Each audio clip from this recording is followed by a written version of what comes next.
I used to rap music in the car, I used to rap music in my room. I used to make poems about how I was feeling. I used to write it down in my emotions, and I just thought I'd take that passion somewhere instead of just using it for nothing.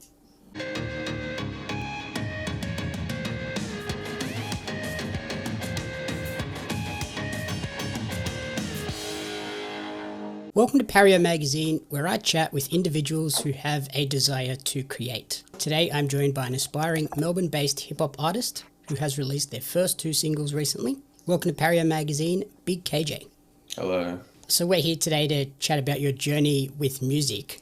Before we dive into that though, do you want to give our audience a little intro as to who BIGKJ is away from music?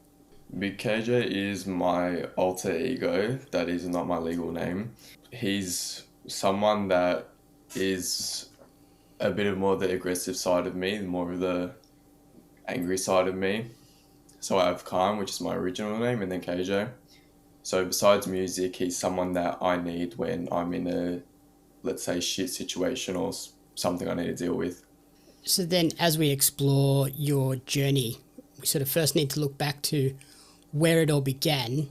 When and how did you discover your passion for music?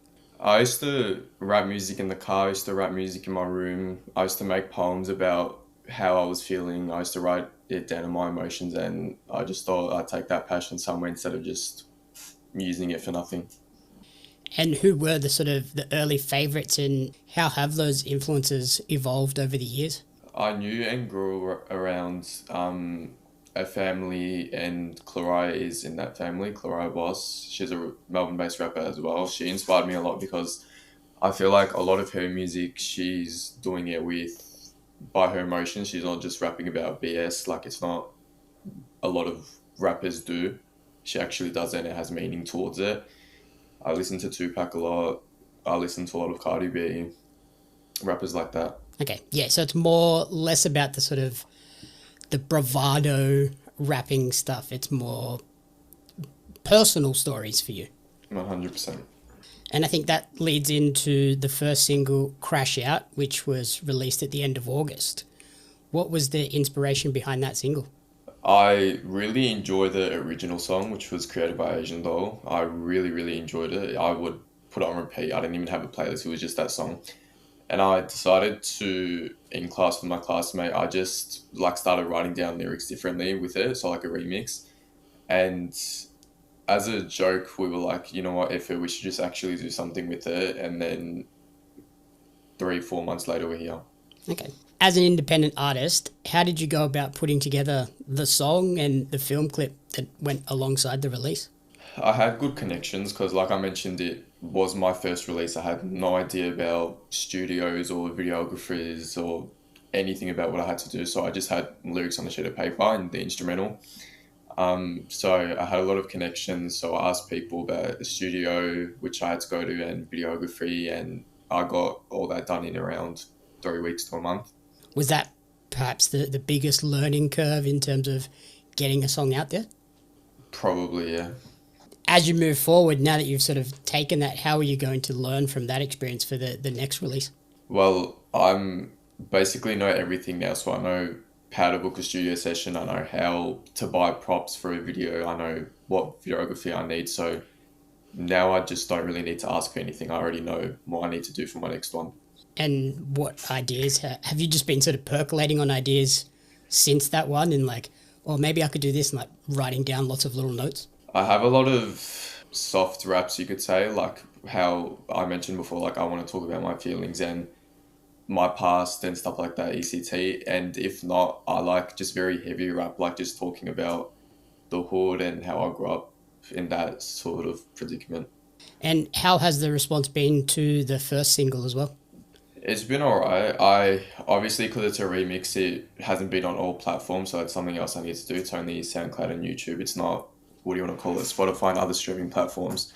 So that's something new I would need to do for my second release. And will that be another sort of learning curve, or have you sort of done the research and everything on how to go about that process as well? I did attempt to post it on other streaming platforms through a distributor, but it obviously was copyright, so I know how to do it. It's just that I couldn't. As I mentioned, we're speaking ahead of the release of the second single, but by the time this interview comes out, it will be available for everyone to listen to. Can you give our readers a little bit of insight into what the new song is about, and is it very different from the first single? It isn't really different. It is different, but it's not in some certain way. It is still heavy rap. It's talking about what some stuff about Crash Out talked about, and there will be a feature on it, but I can't say who it is yet. And then if we look further ahead, is there more music in the works, and what is the ultimate goal with music? I'm just trying to get somewhere in life. I'm trying to also do something that I enjoy. It's something I want to do, and it's not just something I do because I'm bored. But yeah, 100% more music coming on the way. I'm planning to do at least one or two singles by end of year, and then next year I want to see what I can do something bigger.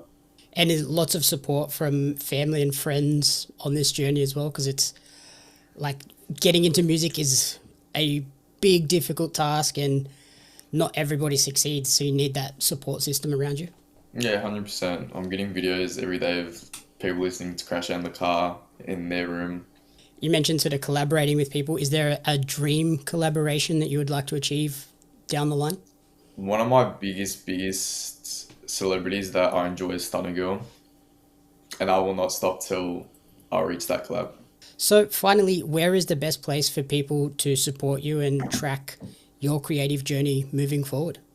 Well, I will start streaming on other platforms, like I mentioned. If not, just I'm posting everywhere, to be honest. And the best social handle for you is? Probably Instagram.